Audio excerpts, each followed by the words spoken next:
Jason, what does it mean to you to be here today, to be back home with these two special ladies? Well, it feels great. We were driving the bus and coming home, and we was coming across the Kentucky line, and you know, it just I forgot what the line that was said, but it just makes you feel at peace. You know, coming back home and or going home makes you feel peaceful. And we was even talking about writing a song about it, but to be here today, I mean, this is something that I've always wanted to do, you know, and to share this with the people, because these two women are the reason I am who I am today. You know, they've placed so much down inside of me to be here in my home. This is the ground that I, you know, I grew up on, and a lot of precious memories here, a lot of great times. Grandma would make me pallets on the floor and put a box fan on the window, and we'd hear the tractor out in the fields as Granddad was, was plowing the fields, planting the new crops, you know. He was with his granddaddy a lot outside. You know, whatever Granddad done, he had to do too. And now when it come to eating, he come looking for Grandma. He liked for me to cook, but he was just a good little boy. And when he was a little bitty feller, he played always was humming on a little guitar and singing. And he had a fantastic voice. Had love of God in him. God's always been with him. And we always prayed that God would stay with him and be by his side, right? That's right. And he was special. He's always been special. He always loved people. Yeah, he didn't. People didn't bother him like a lot of people. He's just Jason, you know. I think one of the things I remember when he went to get his first haircut, he loved old people as well as his age. And he went in there, and he's just like, there was a lot of older men sitting around, and he just talked to him like he'd known him all his life. You know, it was his first haircut. Well, how y'all doing? And he said something about his ears being big like his daddy's or something, you know, just, you know, cutting up with him. But he always had a way with people, just loved being around people. He's always been a people person, you know, and then, of course, like she said, he always loved music and stuff. And from the time he was little, you could just feel this, you know, I just knew. You know, I just knew that God had a special plan for his life, just like the other children too. But you know, sometimes you can just feel it. You know, God is really going to use this boy because he had a love for God. When he was a little bitty, he'd pray for people. You know, if they had some kind of cut on their hand or something, he'd want to. I mean, he was just like 6 years old. He'd want to lay his hand on it, pray for him. You know, so. He probably don't remember a lot of this stuff. This is little stuff, but. Yeah. And would you believe it? He had blonde hair and had curls all over his head. Yeah, He's blonde-headed and had the curls. It shocked me to death. I thought, is this you sure it was kid? me? But he did. He was blonde-headed and had curls, natural curls. Yeah, now the first haircut after that, the curls went away. It's still kind of wavy, but the curls went away. There's a lot of things that, I mean, of course, they've taught me. We could be here all night, you know, sharing those things. But one thing for both of them is they, you know, you treat people like you want to be treated, and you don't meet a stranger. I mean, you know, I remember, you know, growing up as a kid, people coming up in the yard, you know, and maybe they'd be broke down or had need of help out in the field or whatever it may be. That's what we did, and that's what this family did, and that's what, you know, I think a good home is built on. Now that's what I get to do, is I go out and take the message of Jesus Christ out, and but the number one thing is you got to let people know you care. Before they'll ever hear your message, you got to let them know that you care for them and you care about their needs. I learned that from them. And so that's one of the number one things. So I'll forever be grateful for that. I love that beautiful blue house. And I read about it in the book, and when we pulled up to see it, it's so cool. Tell me a little bit about your granddad building that house. You want to tell? I'll be glad to tell the story if you want me to, but I might tell the story I know. Granddad was working in underground coal mines at the time, and he's had a good job and bought a piece of land and put the trailer on it. Then he wanted to build a house, and he built this house with his own hands. I mean, they dug the footer and they poured the footer and the concrete and the rock. Before too long, he had it all done, wired up. And Grandma kind of fussed a little bit because she wanted the house painted, and it was left pretty much the concrete block. That's made out of cinder block, and so I think she had different colors picked out than blue. Granddad caught her gone one time in town. She came back, and the house was painted blue. Pretty bright blue. Yeah, but she wasn't saying much bluer than it is now, can it? But she wasn't saying it was pretty blue when you first saw it, was it? No, What did you think? Well, the first thing I thought, kids watch that Smurf on TV. I thought nobody, everybody will know where, I'm, come from. And there was no lady though, and bless her heart, Miss Young, I'll never forget it. And she went out of her way to come back over here though and tell me how beautiful his house looked. And it made me feel good. And I said, you mean you like that blue? Oh, I love that blue. Yeah. And that just is something about it. I said, well, if Young, you love it, I'm going to love it too. Miss Young was a staple. She's a staple here in the town. I mean, they ran She's died everybody up and down this road has worked at the manufactory there. So her son lives back here now. If she liked it, then Mamaw's okay with it, I guess. Yeah. To me, this is what life is all about. I believe God wants us to enjoy our lives. I believe He likes us to have good things. But our number one goal is to make it to heaven and to bring as many people with us as we can.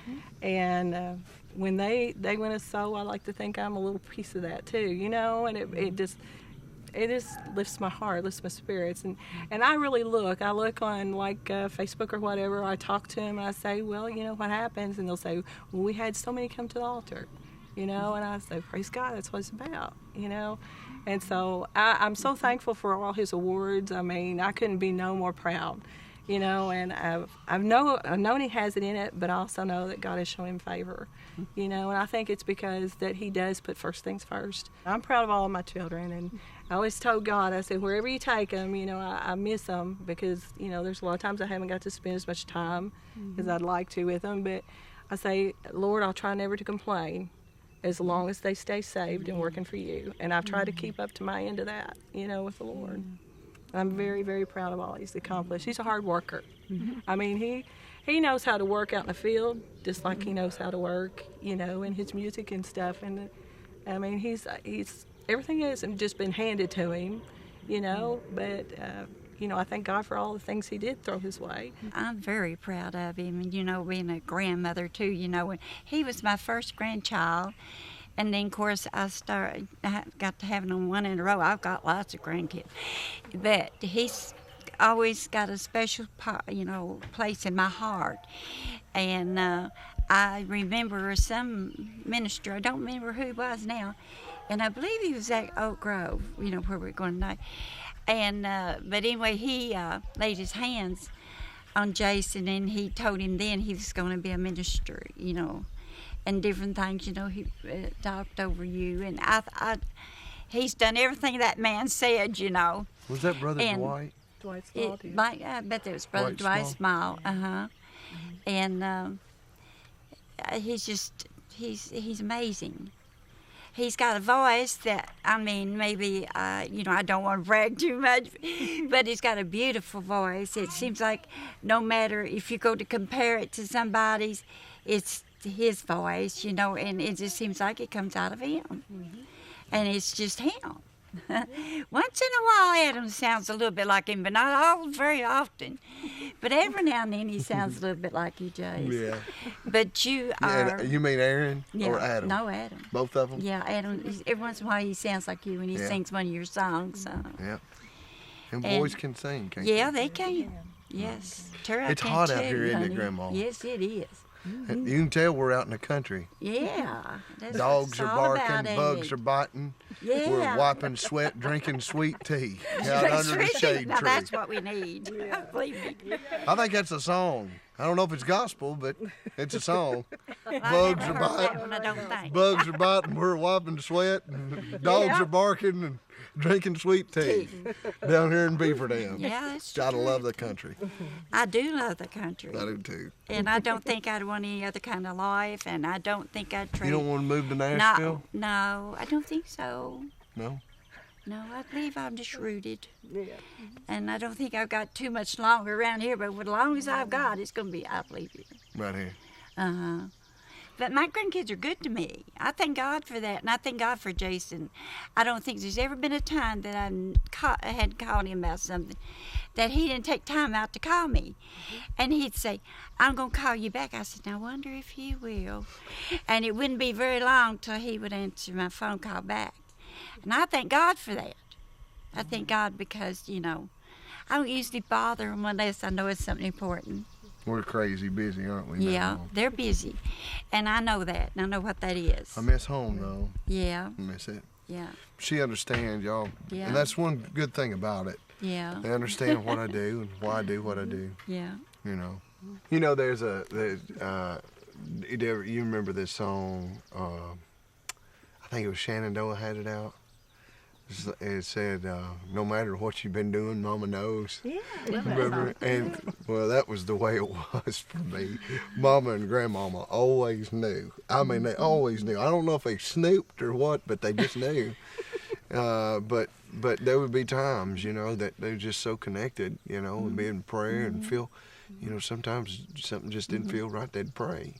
And I remember one time Mamaw calling and saying, Jace, that's what she says, Jace. Jace, y'all all right? And I said, well, we had a blowout. She said, well, what time? About 2 o'clock? She said, that's the time I was praying for you. And, that's just, it's always been like that. And, that's the foundation of really what this family is built on, is believing what the scriptures say. If the Bible said it, then that's what they believed. And if they said, you was sick, and you could lay hands on somebody and pray for them and believe that God could touch them and heal them and they could recover, and then don't tell them to pray for you and don't tell them you're sick in Walmart, because that's what they'd have done. That's just the way that it was. And that's how it was for our family. That's what we took out on the road as a family too. Family, Crabb family, that's what we was built on, is believing and praying for people and those types of things. And hey, it's part of our fabric. Yeah. He had 2 wonderful women in his life, and something that I want to live up to. I hope he thinks of me as much as he thinks of them, because he loves them with all of his heart. That's for sure. He talks so highly of them all the time. Absolutely. So I hope I can live up to that. Oh, she's a great mama. I can tell you that. Yeah. She's a great wife, and that's. I have to say this: if that for a perfect woman in my life that these 2 women prayed for, and my family prayed for, it has to be Shelley. I mean, we just make a good team. She is what I ain't, Yep. and we glue He together. is what I'm not. So my dad asked me to go to a concert with him, and I had never ever listened to gospel music in my life. So I was like, sure. So I thought we were going to church or something, and I didn't really even know. I mean, I was so young. I was 16. I didn't even really know that there was such thing as the gospel music world. So my dad asked me to go to the concert with them to meet this guy, and he sings gospel music. And I was like, oh, sure. I didn't think anything would ever become of it. But I was like, an outing with my father. Great. To gospel music. Yeah, gospel music concert. So we went, and we actually didn't get there in time to hear the concert. We were like an hour late. I don't know how we ended up being so late. I don't think we knew where we were going. I get there, and all I see is him walking across the field to me. Yeah. As soon as I get there. Because I saw her get out of the car, and walk across the field, and the drummer we had at that time, he was going, "Who's that?" And I said, "I don't know, but we're going to go find out." So we walked up and met her, and I'll never forget what she was wearing. She had blue jeans on and roper boots and a flannel shirt, and she had Ray-Ban sunglasses on. Her hair was hot rolled. I'll never forget it. She just looked like the little country cowgirl. But anyways, when I introduced our drummer to her, I started to walk off a little bit, and I was like, "Nah, there's something special about that gal." And so I walked over to her and I said, "Hey, what are you doing tonight?" And she goes, "I'm going to church." And I said, "Good, I'm going with you." So I guess the drummer knew he had to back out after that. Or he aspired. That drummer. So that's kind of where it went, wasn't it? Yep. And we dated 3 years and then married. Yeah, we've been together now 16 years. Yep. 16 years. And have 2 beautiful girls, Ashley and Emma. This one's the life of the party, and this one prays about it. Yep. Ashley was telling me on the bus how much she loved to listen to her daddy's music. She does. She can sing all of his songs. She sings, and Emma's a good singer, and she's got moves. I don't know where she got that, but she's a good little dancer too. Yeah, she's a good dancer. So these are some ladies that's impacted my life and challenged me and prayed for me and taught me, these girls, they even teach me each and every day. I mean, you can see in the book how, some of the things that they have said has impacted my life. Mm-hmm. So from a grandmama direction and a mama's prayer and my daughter and those little childlike things that are so straight from God, and a woman that cares for me and loves me and encourages me. I'm very blessed.